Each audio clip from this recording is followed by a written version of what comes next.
Bonjour. En prélude à de futurs didacticiels qui seront consacrés à la retouche photographique et particulièrement la retouche de portrait dans Adobe Photoshop CS6, je vous propose aujourd'hui un tutoriel entièrement consacré à Adobe Camera Raw, le logiciel de développement et de traitement de fichiers RAW qui est intégré à Photoshop CS6. Pendant une vingtaine de minutes, je vais maintenir un rythme assez soutenu afin de vous présenter près de 80% des fonctionnalités de ce logiciel. Le but n'est évidemment pas que vous reteniez tout, mais que vous vous fassiez une bonne idée de toutes les possibilités offertes par cet excellent programme. Allez, c'est parti. Une fois arrivé dans cette interface, nous allons commencer par faire un paramétrage indispensable. Regardez cette petite ligne située en bas de l'écran. Il suffit de cliquer dessus pour accéder à une boîte de réglage que vous n'aurez besoin de régler qu'une seule fois. Cette boîte, c'est les options du flux de production. Elle vous permet de choisir d'abord l'espace colorimétrique dans lequel vous allez effectuer vos traitements et surtout de choisir la profondeur de couleur. Surtout, veillez à régler cette ligne sur 16 bits par couche afin de bénéficier du maximum de profondeur de couleur, donc du maximum de nuances de couleur lors de vos traitements dans Camera Raw. Notez aussi qu'on peut accéder aux préférences générales du logiciel en cliquant sur une icône située en haut de l'écran à gauche. Camera Raw est un logiciel de traitement non destructif et tous les réglages que vous allez appliquer à vos fichiers seront enregistrés dans des petits fichiers qui se terminent par .xmp qui sont archivés dans les mêmes dossiers que les fichiers RAW originaux.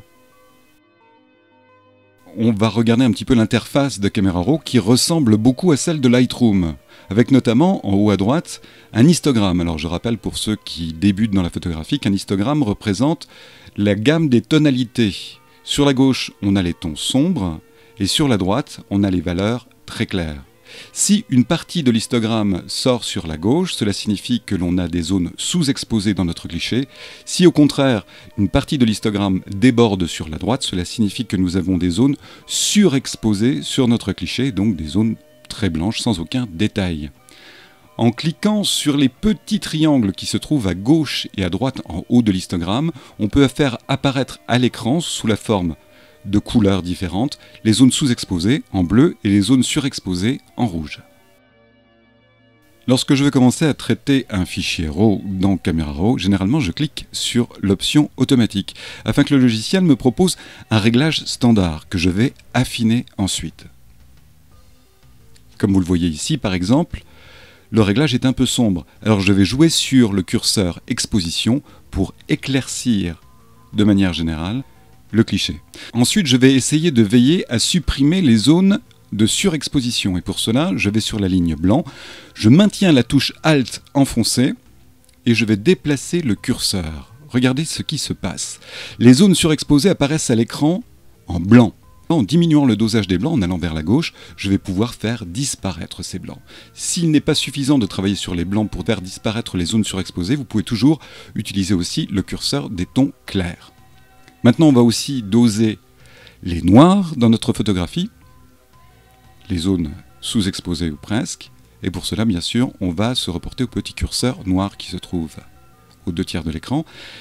Les zones de couleur qui apparaissent quand on maintient la touche Alt enfoncée correspondent à des zones sombres, et les zones noires sans détail sont vraiment représentées par le ton noir, ce qui est tout à fait logique.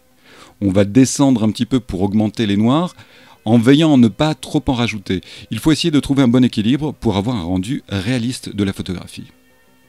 Voilà. Ensuite, on peut rééquilibrer les tons en jouant sur les tons clairs, les tons foncés. Le curseur ton clair permet d'éclaircir ou de foncer juste les tons clairs. Le curseur ton foncé permet d'éclaircir ou de foncer seulement les tons foncés. Notez en bas 3 lignes. Clarté, qui propose une forme particulière d'accentuation de la netteté et du contraste, qui peut être utile pour faire ressortir certains détails. Vibrance, qui est un réglage de saturation qui a la particularité de ne pas affecter les tons chers. Enfin, un réglage classique de saturation. Notez aussi en haut un réglage de balance des blancs. Comme vous le savez, la lumière n'a pas toujours la même température. On peut jouer sur des réglages de balance des blancs. Il y a des presets, lumière naturelle, nuageuse, ombre, etc. Et on peut aussi jouer sur la température directement avec ce curseur. Alors, un petit truc à savoir, quand vous faites des réglages avec des curseurs dans Camera Raw, si vous double-cliquez sur le curseur lui-même, ce curseur va retrouver sa valeur moyenne, celle qui est proposée par défaut par le logiciel. Regardez ici par exemple, en double-cliquant, on revient sur une valeur de 5500 qui correspond à 5500 degrés Kelvin, qui est en fait la température couleur de la lumière du jour. Notez aussi qu'il y a un curseur teinte, si vous voulez régler encore quelques aberrations au niveau des couleurs à l'écran. On va aller maintenant à la cinquième rubrique. La cinquième rubrique de réglage, correction de l'objectif. En commençant par cocher la case « Activer les corrections de profil de l'objectif ». Toutes les optiques que nous utilisons avec nos appareils de photo ont des défauts. Des défauts qui tiennent à leur focale, des défauts qui tiennent aussi à leur fabrication. Adobe nous propose toutes sortes de profils qui permettent de réparer, de compenser ces défauts automatiquement. Il suffit de choisir dans la rubrique « Créer » la marque de l'objectif qu'on a utilisé au moment de la prise de vue. Là, je sais par exemple que j'ai utilisé un Tamron, un zoom 17-50 et Camera Raw reconnaît tout de suite cela. Regardez le genre de correction qu'on fait.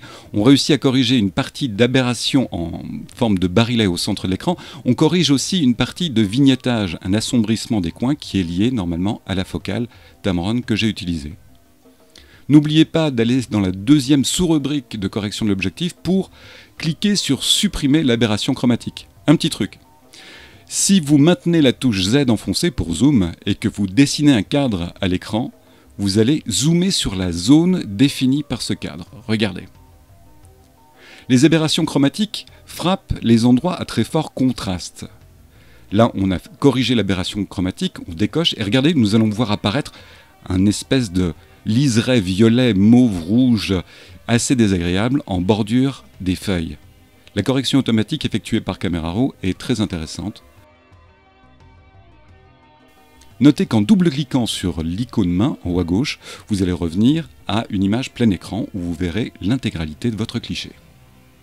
Notez aussi que toujours dans la rubrique correction de l'objectif, vous avez la possibilité de corriger certaines aberrations, des déformations, comme par exemple des déformations dues à la perspective, etc., etc. Je vous déconseille d'utiliser ces réglages-là si vous avez l'intention de développer ensuite votre fichier, de le régler dans Photoshop qui vous propose beaucoup d'autres choses. Passons maintenant à la deuxième rubrique de réglage, la courbe de tonalité. Cette courbe est très utile pour régler le contraste de votre image. On utilise très souvent pour accentuer le contraste ce qu'on appelle une courbe en S. On remonte légèrement les valeurs claires et on assombrit les valeurs sombres. Regardez, il suffit de cliquer sur la courbe, de remonter à droite pour les valeurs claires, descendre à gauche pour les valeurs foncées et on obtient un renforcement du contraste. Vous pouvez effectuer ce réglage soit sur les valeurs globales, RVB, soit sur chacune des composantes rouge, vert ou bleu. Nous passons maintenant à la rubrique détail qui permet de régler la netteté et la réduction du bruit numérique sur nos clichés. Les fichiers RAW ont impérativement besoin qu'on accentue un petit peu leur netteté pour donner le meilleur d'eux-mêmes. Notez toutefois que Adobe Camera Raw propose des réglages par défaut qui sont en principe suffisants. Mais si vous voulez régler précisément la netteté sur vos clichés, je vous conseille d'agrandir une zone qui est très détaillée de votre image, puis ensuite de maintenir la touche Alt appuyée à nouveau.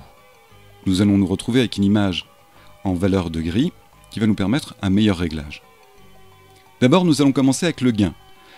Alors le gain, c'est le réglage d'augmentation de la netteté.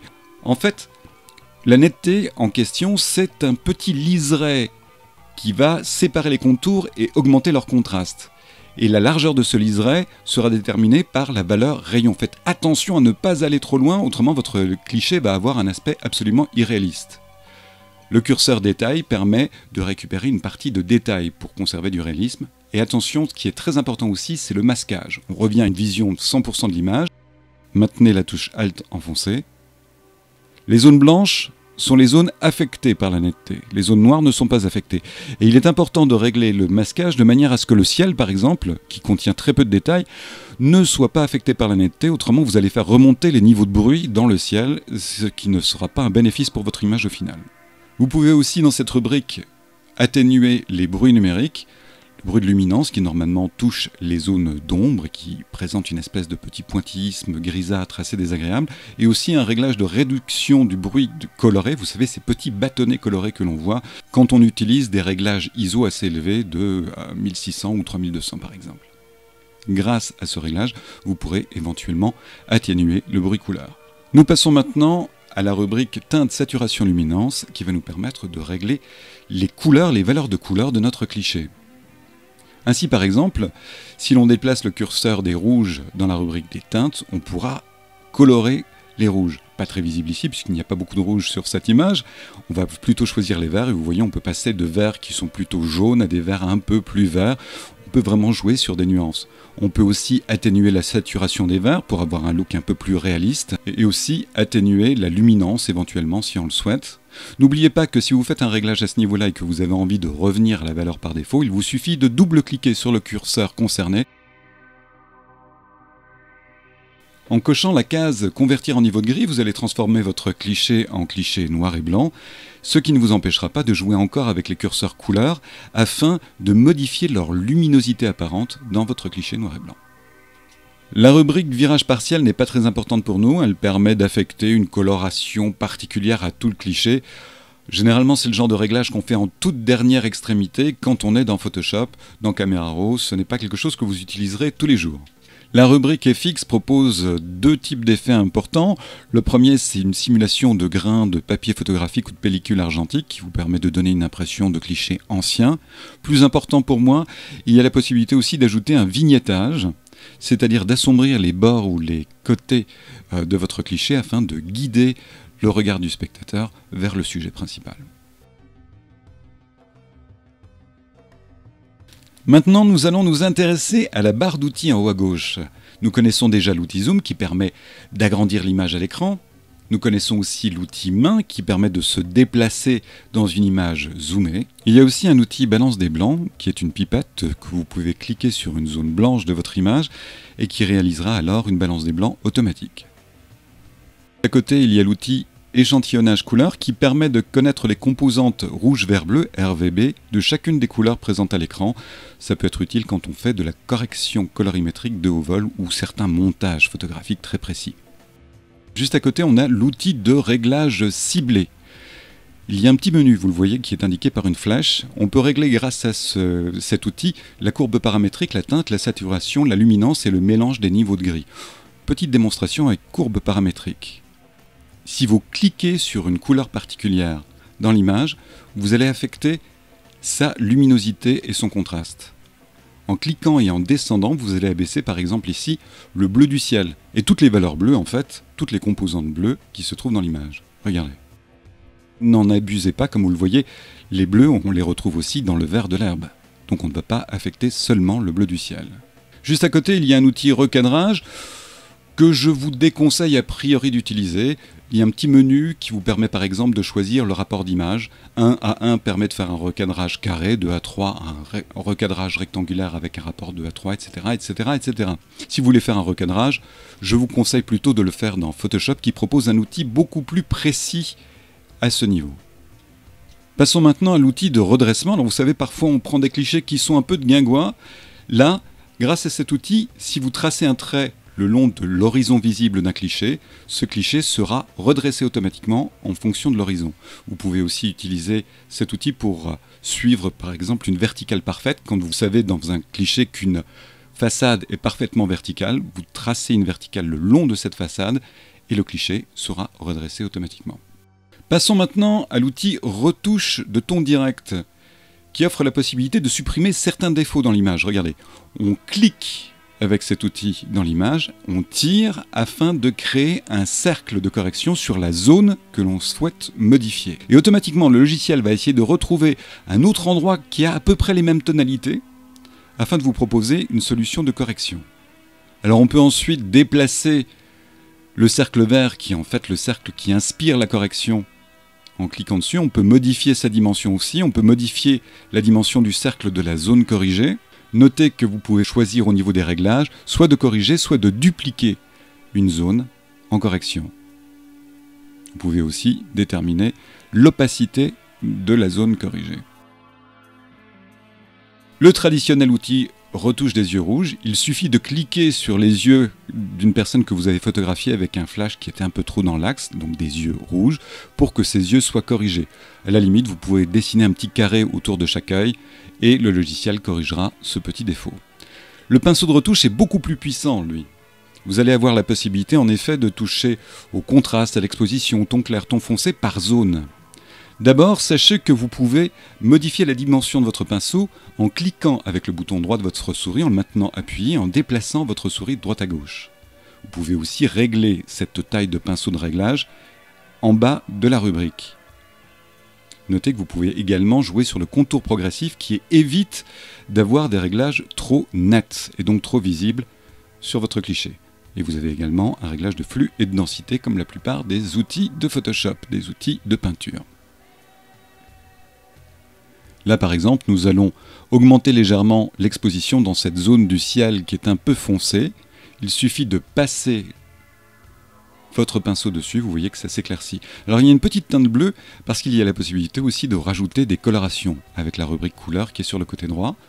Vous cliquez sur la couleur en question et puis vous diminuez totalement la saturation pour que cette teinte bleue n'affecte plus votre cliché. Et si vous voulez revenir sur un réglage, vous voyez il y a ces petites puces qui vous permettent de retrouver les différents types de réglages que vous avez employés au cours de votre traitement. Si vous voulez voir les zones affectées, il suffit de cocher la case Afficher masque en bas à droite. Et la case Masquage auto devrait être toujours cochée parce qu'elle permet de masquer plus efficacement des zones clairement délimitées. Ne me demandez pas trop d'explications, laissez-la cocher, vous verrez que vous ne le regretterez pas. Nous passons maintenant à l'outil filtre gradué qui permet de faire un dégradé, un filtre en dégradé. On clique à l'endroit où on veut démarrer ce filtre, on tire et on relève le doigt de la souris. Ce filtre est plus efficace à partir de la zone verte et moins efficace, puisque c'est un filtre en dégradé, sur la zone rouge. C'est très utile par exemple pour faire ressortir les couleurs du ciel. Vous pouvez en créer plusieurs, vous pouvez les modifier, réorienter ces dégradés, et vous avez toutes sortes de réglages qui sont possibles dans la rubrique de droite. À vous de faire vos essais. Ça peut vous permettre de corriger des tas de petits défauts, mais c'est surtout des filtres que l'on utilise pour faire ressortir le ciel. Voilà, on a fait grosso modo le réglage de nos fichiers dans Camera Raw. On peut les sauvegarder sous la forme d'un fichier JPEG, GIF, PIC, etc. en cliquant sur cette petite case en bas à gauche. Sinon, on a d'autres possibilités sur la droite. Si vous cliquez sur Terminer, vous allez sortir de Camera Raw et l'image va se refermer. La prochaine fois que vous l'ouvrirez dans Camera Raw, les réglages que vous avez réalisés seront retrouvés grâce au petit fichier .xmp dont je vous ai parlé au début de ce tutoriel. Sinon, vous pouvez aussi cliquer sur Ouvrir une image et l'image en question s'ouvrira dans Photoshop afin que vous puissiez continuer à faire vos traitements et finalement sauver sous n'importe quel format, PSD, TIFF, JPEG, votre chef-d'œuvre photographique une fois que vous aurez fini son traitement. Un petit truc utile, si vous avez envie de traiter plusieurs fichiers RAW à la fois, par exemple tous les clichés que vous avez pris lors d'une session photographique. Il vous suffit de sélectionner ces fichiers sur votre ordinateur et de glisser les fichiers directement dans l'interface de Photoshop. Regardez ce qui va se passer. Photoshop lance bien sûr Camera Raw. Le premier fichier sélectionné sera en traitement et les autres sont stockés dans une colonne à gauche. Une fois que vous avez fini le traitement de ce premier fichier, si vous voulez affecter les mêmes réglages à tous les autres fichiers, allez sur la gauche, tout en haut, cliquez sur Tout sélectionner, vous sélectionnerez ainsi tous les fichiers, et ensuite sur Synchroniser. Et là, une boîte va s'ouvrir et vous proposera d'affecter tous les réglages du premier cliché aux images suivantes.